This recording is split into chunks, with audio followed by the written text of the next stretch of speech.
Subscribe to Omnia Fertility and press the bell icon to never miss an update. नमस्ते, मैं doctor सीमा Bajaj, director ओमिया fertility. आज हम बात करेंगे एम्ब्रियो फ्रीजिंग के बारे में। एम्ब्रियो फ्रीजिंग क्या होती है, इसकी क्या आवश्यकता होती है और पेशेंट्स को क्यों करवाते हैं।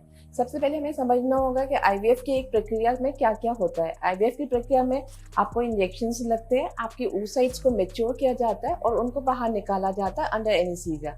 आपके हस्बैंड का सैंपल लिया जाता है और एम्ब्रियो को बनाया जाता है एक इंक्यूबेटर में, एक कल्चर मीडियम में रख के। जब ये एम्ब्रियोज बनते हैं तो उनको डे 5 तक ग्रो कर सकते हैं। ये डिपेंड करता है आपके कितने नंबर ऑफ एग्स है, कैसे एम्ब्रियोज बन रहे हैं। जब आपके एम्ब्रियोज तैयार हो जाते हैं डे 5 में इन कल्चर मीडिया में, इंक्यूबेटर में, तो उनको फ्रीज करके रखा जाता है, जिसको हम कहते हैं एम्ब्रियो फ्रीजिंग। इसको विट्रिफिकेशन भी कहा जा सकता है और इसके द्वारा आपके एम्ब्रियोज को एक लिक्विड नाइट्रोजन में क्रायो कैंस में रखा जाता है। आइए पहले हम समझते हैं कि एम्ब्रियो फ्रीजिंग क्या होता है। किन पेशेंट्स को इस चीज़ की रिक्वायरमेंट होती है। अगर आपके बहुत सारे एम्ब्रियोज बने हैं, उनको हम फ्रीज करके रख सकते हैं आगे की साइकिल्स के लिए।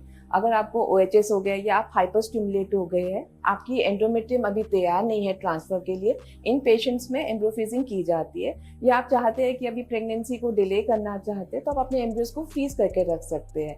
ये लिक्विड नाइट्रोजन में फ्रीज किए जाते हैं, लिक्विड नाइट्रोजन में क्रायोकैंस में फ्रीज किए जाते हैं। इसका जो प्रोसेस होता है उसको विट्रिफिकेशन किया जाता है। पेशेंट्स को हमेशा ये डर लगता है कि अगर हमारे एम्ब्रियोज फ्रीज हो गए तो कितने साल के लिए हम उनको फ्रीज कर सकते हैं। ऐसा तो नहीं है वो थॉ हो गए तो वापस खराब हो जाएंगे, नहीं, बिल्कुल ऐसा नहीं होता। आपके जब एम्ब्रियोज को फ्रीज किया जाता है और जब उसको थॉ किया जाएगा, वो बिल्कुल वापस वैसे ही निकलते हैं। आप अपने एम्ब्रियोज को कितने लंबे समय तक फ्रीज कर सकते हैं, 2 साल, 3 साल, 4 साल, 5 साल, 10 साल तक फ्रीज कर सकते हैं।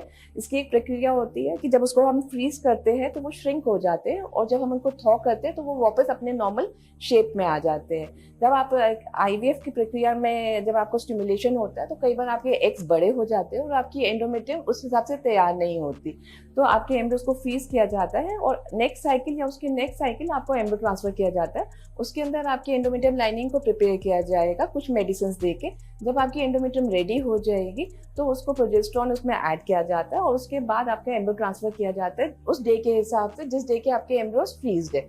तो पेशेंट्स को ये हमेशा जो शंका रहती है या जो हमेशा डाउट होता है कि हमारे एम्ब्रियोज वापस निकलेंगे या नहीं होंगे, ये उन पेशेंट्स के लिए है कि आप ये मत सोचिए। जिस स्टेज पे, जिस प्रक्रिया में, जिस साइज पे या जिस टाइप के एम्ब्रियो आपके फ्रीज हुए, उसी टाइप के वापस निकलते हैं। एक बार देखा भी गया है कि फ्रोजन एम्ब्रियो के ट्रांसफर के रिजल्ट्स बहुत बेहतर रहते हैं क्योंकि इसमें आपके एंडोमेट्रियम को अलग से प्रिपेयर किया जाता है। एम्ब्रियो फ्रीजिंग उन पेशेंट्स में भी की जाती है जिनमें कि हम PGD या PGS करते हैं। इन पेशेंट्स में अगर आपको कोई जेनेटिक अबनॉर्मलिटी है और बच्चे में हमें ये टेस्ट करना है कि एम्ब्रियोज में कि इनमें कोई जेनेटिक अबनॉर्मलिटी ट्रांसफर तो नहीं हो रही या आपके रिपीटेड फेलियर्स है, तो आपके एम्ब्रियोज की बायोप्सी ली जाती है।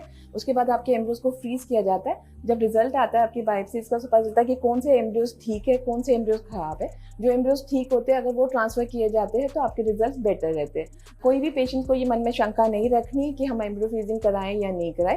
एम्ब्रियो फ्रीजिंग बिल्कुल लेटेस्ट टेक्नोलॉजी में आता है। इसके द्वारा आपके एम्ब्रियोज को फ्रीज किया जाता है। अगर आपको एक बच्चा हो गया तो आप दूसरा बच्चा ट्राई करना चाहते हैं तो आपके अगर एक्स्ट्रा एम्ब्रियोज पड़े होते हैं तो आप उनको यूज कर सकते हैं नेक्स्ट टाइम ट्रांसफर के लिए। आपको दोबारा इंजेक्शंस नहीं लेने पड़ते, आपको दोबारा आईवीएफ की प्रक्रिया में नहीं जाना पड़ता। इसके अलावा आपके मन में कोई भी शंका या कोई भी सवाल है तो आप हमें कॉन्टैक्ट कर सकते हैं at Omia fertility, Safdarjung enclave, new Delhi.